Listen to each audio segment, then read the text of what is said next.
पिछले पाठ में बजट के विषय में जाना था, जिसमें आपने आय और व्यय बचत का नाम सुना था।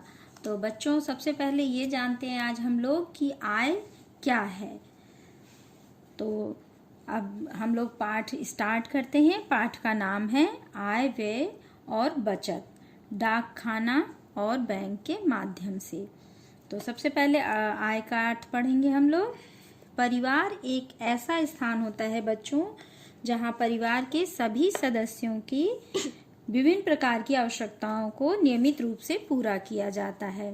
इन आवश्यकताओं की पूर्ति के लिए एक ओर तो व्यवस्थित प्रयास और कुशल गृह प्रबंध की आवश्यकता होती है, वहीं दूसरी ओर बच्चों पर्याप्त धन व्यय करने की क्षमता भी आवश्यक रूप से होती है।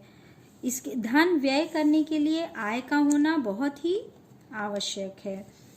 आय के अभाव में या आय की न्यूनतम दिशा में पारिवारिक आवश्यकताओं की पूर्ति बहुत ही कठिन हो जाती है।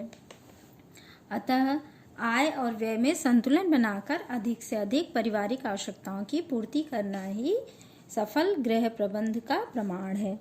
गृह व्यवस्था में सर्वाधिक महत्व परिवार की आय का होता है। परिवार की आय का अर्थ है कि जो किसी परिवार द्वारा एक निश्चित अवधि में अर्जित की जाती है। इसके लिए बच्चों, आय के अर्जन के लिए परिवार को कुछ न कुछ आर्थिक प्रयास करने पड़ते हैं, और उन आर्थिक प्रयासों के बदले में जो पैसा या धनराशि या सुविधाएं मिलती हैं वो उनको आय कहा जाता है। जैसे उदाहरण के लिए इन प्रयासों के बदले में उपलब्ध होती हुई है। उदाहरण जैसे किसी सरकारी कार्यालय में नौकरी करने वाले व्यक्ति को प्रति माह एक निश्चित वेतन मिलता है तथा इसके साथ साथ कुछ निःशुल्क चिकित्सा सुविधा, आवास सुविधा तथा बच्चों की निःशुल्क शिक्षा की सुविधाएं भी उपलब्ध होती हैं। तो इस स्थिति में संबंधित व्यक्ति को मिलने वाला वेतन तथा अन्य समस्त सुविधाएं सम्मिलित रूप से व्यक्ति की आय मानी जाती हैं। ठीक है बच्चों, इन बातों को ध्यान में रखते हुए प्रोफेसर ग्रास तथा कैंडल ने पारिवारिक आय की परिभाषा इन शब्दों में दी है कि पारिवारिक आय मुद्रा, वस्तुओं, सेवाओं तथा संतोष का वह प्रवाह है जो परिवार के अधिकार में उसकी आवश्यकताओं और इच्छाओं को पूर्ण करने तथा उत्तरदायित्वों के निर्वहन हेतु आता है। तो बच्चों, इस प्रकार उपरोक्त आधार पर हम कह सकते हैं कि जो परिवार के मुखिया या अन्य सदस्य के द्वारा अर्जित की जाने वाली धनराशि पारिवारिक आय का मुख्य रूप है। यह भिन्न भिन्न प्रयासों द्वारा अर्जित की जा सकती है, जैसे नौकरी, व्यवसाय, उद्योग धंधे, कृषि, पशुपालन आदि के परिणाम स्वरूप हम लोगों को आय प्राप्त हो सकती है। तो धनराशि के अतिरिक्त परिवार को उपलब्ध होने वाली अन्य सुविधाओं को भी पारिवारिक आय का ही एक हिस्सा माना जाता है। बच्चों, पारिवारिक आय दो प्रकार के होते हैं, एक प्रत्यक्ष आय, दूसरा अप्रत्यक्ष आय। प्रत्यक्ष आय बच्चों वह होता है जो कार्य के बदले में महीने में वेतन के रूप में प्राप्त होता है, अथवा व्यापार या व्यवसाय में प्राप्त होने वाली आय।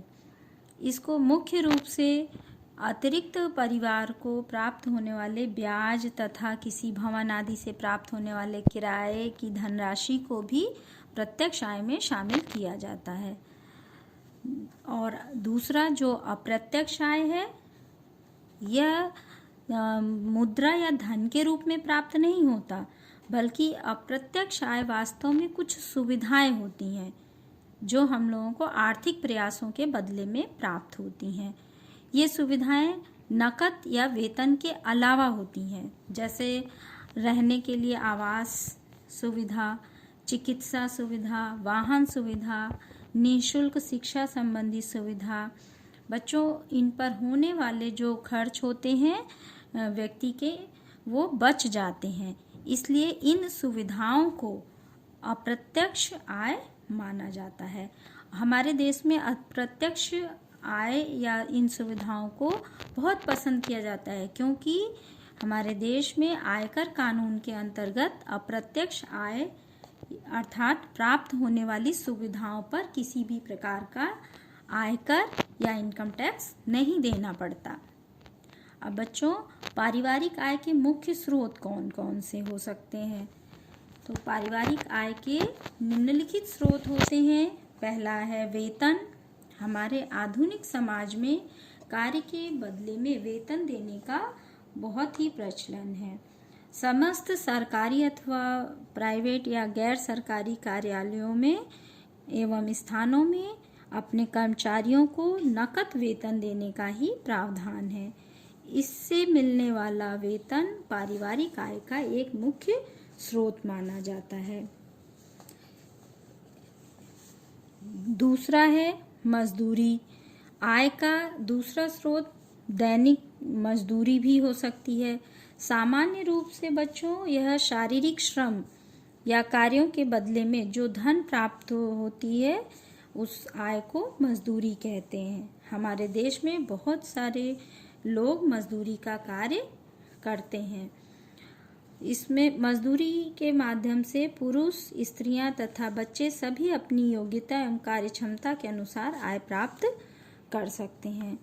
परंतु बच्चों, यह स्थायी नहीं होता है, इसलिए कभी कभी मजदूरी न मिलने पर इन परिवारों को आर्थिक संकट का सामना करना पड़ता है और मजदूरी द्वारा प्राप्त होने वाली आय अनिश्चित एवं अस्थायी भी होती है। आय के इस स्रोत पर निर्भर रहने वाले परिवारों को निरंतर कठोर परिश्रम तथा संघर्ष करना पड़ता है। व्यवसाय के द्वारा भी आय प्राप्त किया जा सकता है। बच्चों, आज के युग में अनेक प्रकार के व्यवसाय हमारे यहाँ उपलब्ध हैं। कुछ व्यवसाय साधारण होते हैं, कुछ जो है उच्च शिक्षा प्राप्त और अल्प शिक्षित व्यक्ति भी अपना अलग अलग अपने योग्यता के हिसाब से अपना व्यवसाय करते हैं। उदाहरण के लिए दुकान चलाना, थोक व्यापार करना, कमीशन या एजेंट का कार्य करना, फैक्ट्री या कारखाना चलाना इत्यादि। इसके अलावा कुछ अन्य व्यवसाय भी होते हैं जो कुछ विशिष्ट योग्यता, शिक्षा एवं प्रशिक्षण की आवश्यकता के आधार पर किए जाते हैं, जैसे डॉक्टर, वकील, वास्तुकार, मनोवैज्ञानिक, सलाहकार, निर्देशक आदि इसी प्रकार के व्यवसाय हैं। इन व्यवसायों में संलग्न व्यक्ति अपनी अपनी योग्यता, कुशलता, कार्यक्षमता, साख एवं श्रम और प्रयासों के द्वारा अधिक से अधिक आय अर्जित कर सकते हैं। आज के युग में योग्य एवं उत्साही युवक नौकरी की तुलना में अपना निजी व्यवसाय करना पसंद करते हैं, क्योंकि उन्हें इसमें अपनी योग्यता एवं क्षमता के अनुसार अवसर भी मिल जाता है।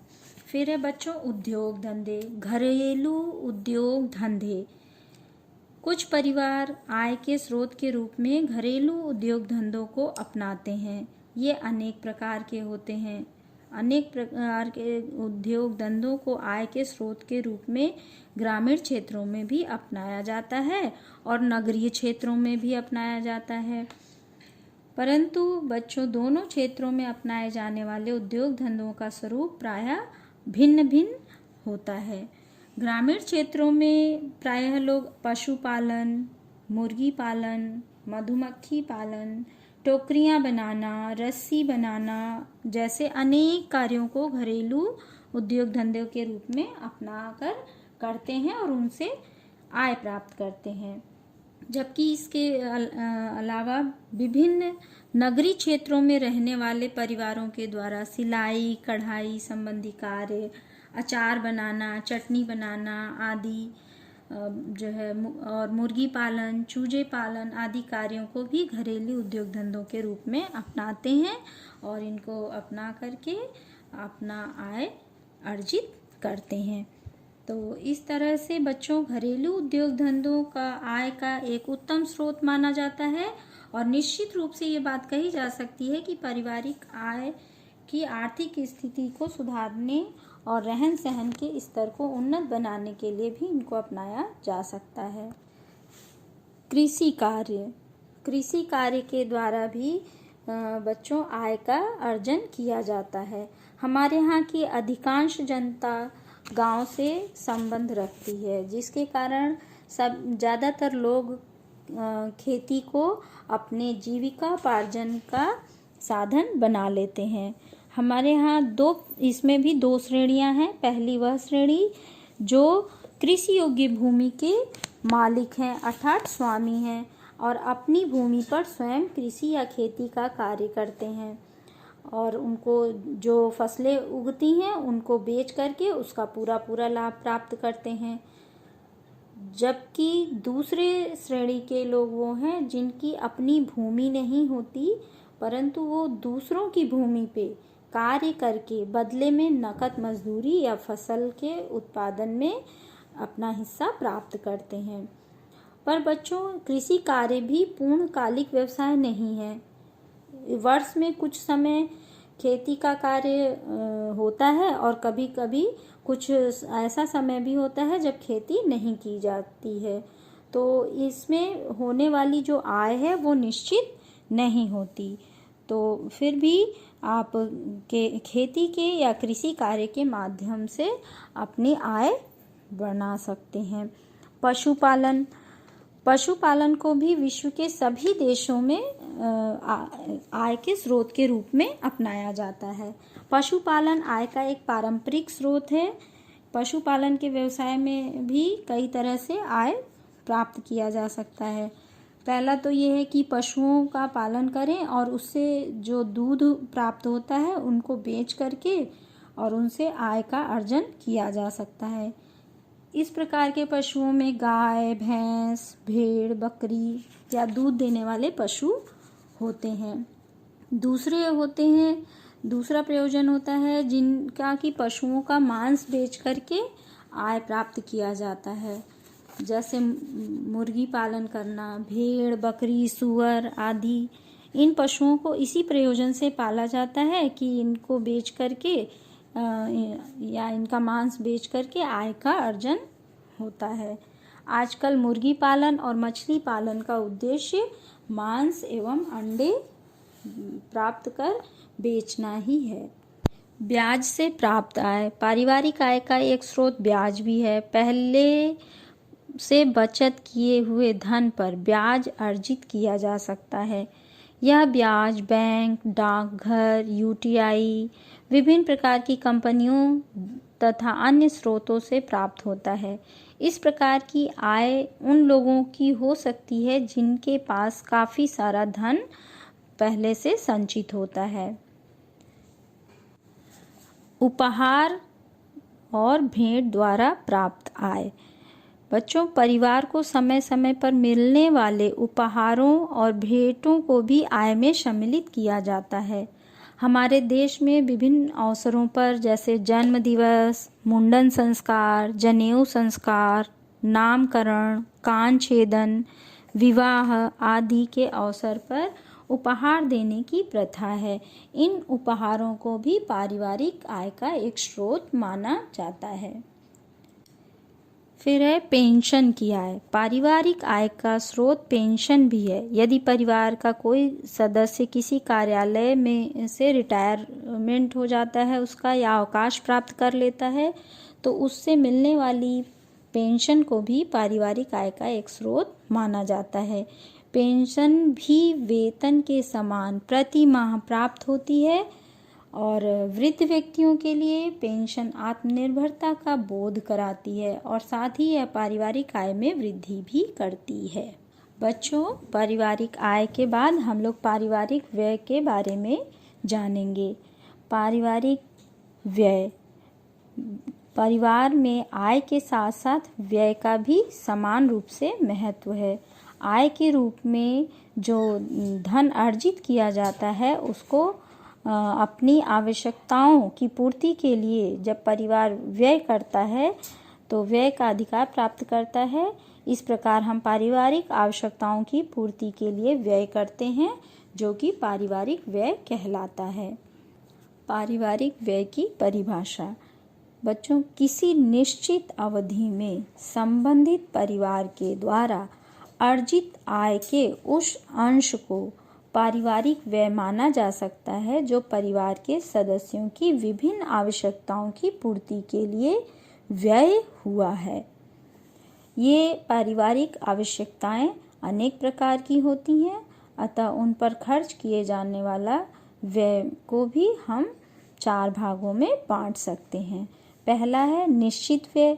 यह बच्चों पहले से पूर्ण रूप से निश्चित होता है, जैसे कि मकान का किराया, स्कूल की फीस, भोजन पर होने वाला व्यय निश्चित व्यय कहलाता है।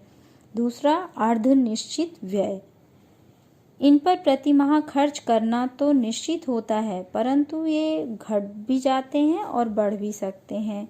उदाहरण के लिए वस्त्रों व भोजन पर होने वाला व्यय, इनको आप अपनी इच्छानुसार किसी माह में घटा सकते हैं और कभी बढ़ा सकते हैं। तीसरा है आकस्मिक व्यय। इस व्यय का पूर्ण ज्ञान नहीं होता। कभी कभी परिवार में अचानक कोई प्रॉब्लम आ जाती है तो आकस्मिक व्यय करने पड़ते हैं। यह कम भी हो सकते हैं और बहुत अधिक भी हो सकते हैं। जैसे परिवार में अचानक किसी का गंभीर बीमारी से ग्रस्त हो जाना, या एक्सीडेंट हो जाना, या घर में किसी का विवाह इत्यादि, ऐसे में अचानक से व्यय करना पड़ता है। तो इसके लिए बच्चों पहले से बचत करके तैयार रहना चाहिए। कुछ अन्य व्यय भी होते हैं, इसमें जैसे मनोरंजन है, विलासिता है, इस प्रकार का व्यय अन्य व्यय में हम लोग काउंट करते हैं। तो इस प्रकार के व्यय को 4 भागों में बांट सकते हैं हम लोग। पारिवारिक व्यय को प्रभावित करने वाले कुछ कारक होते हैं। पहला है परिवार की कुल आय। परिवार की आय कितनी है, ये भी परिवार के व्यय को प्रभावित करती है। यदि आय कम है तो निश्चित रूप से परिवार में कम व्यय किया जाएगा। आय अधिक होती जाएगी तो व्यय भी बढ़ता जाता है। फिर परिवार का रहन सहन का स्तर। परिवार का रहन सहन का स्तर कैसा है, काफ़ी हद तक व्यय इसको प्रभावित करता है। अगर परिवार का रहन सहन का स्तर ऊंचा है तो व्यय अधिक करना पड़ेगा, और रहन सहन का स्तर यदि ऊंचा नहीं है, सामान्य है, तो कम व्यय करने से भी काम चल जाता है। और परिवार का स्वरूप। अर्थशास्त्र के अनुसार संयुक्त परिवार में आय की अपेक्षा व्यय कम होता है, क्योंकि संयुक्त परिवार में कुछ व्यय बच जाता है, जैसे मकान का किराया। यदि परिवार के सभी सदस्य एक साथ रहते हैं तो मकान का किराया भी कम जाता है।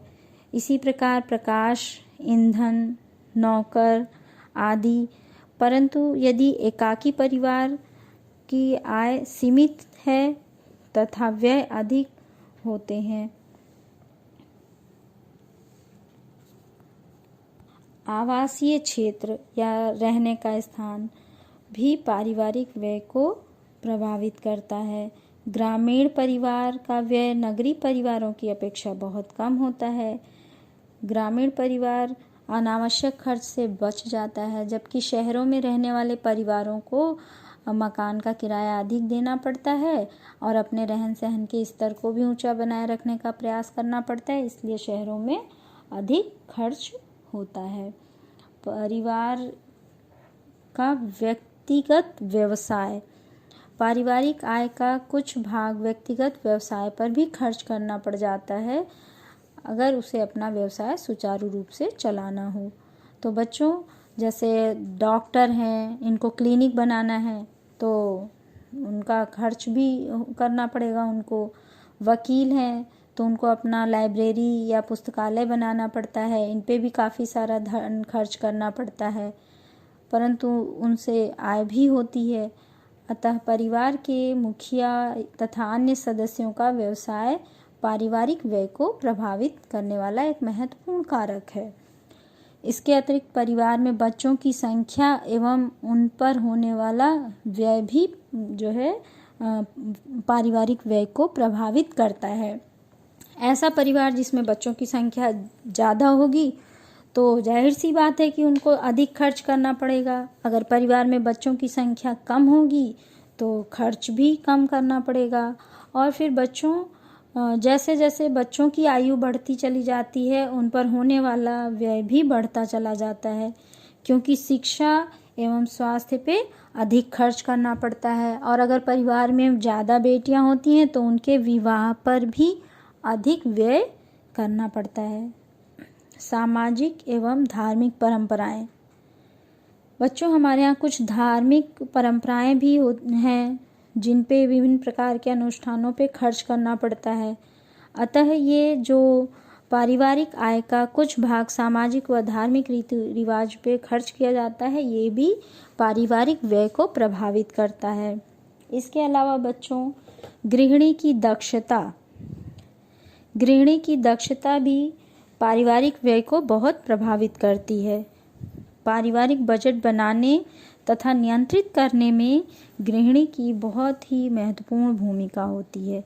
यदि कोई गृहिणी कुशल, योग्य और दूरदर्शी है तो वो अपने सूझबूझ से अपने व्यय को नियंत्रित कर लेती है, परंतु यदि गृहिणी अकुशल और अदूरदर्शी है तो वह अनावश्यक रूप से होने वाले व्यय को नहीं बचा पाती, जिससे कि अपव्यय ज़्यादा हो जाता है और घर का जो बजट होता है वो नियंत्रित नहीं हो पाता। इसलिए परिवार में आय व्यय का संतुलन आवश्यक है, तभी परिवार में सुख समृद्धि हो पाएगी। अच्छा बच्चों, अब हम लोग अगले भाग में बचत के विषय में पढ़ेंगे। ठीक है? ओके, धन्यवाद।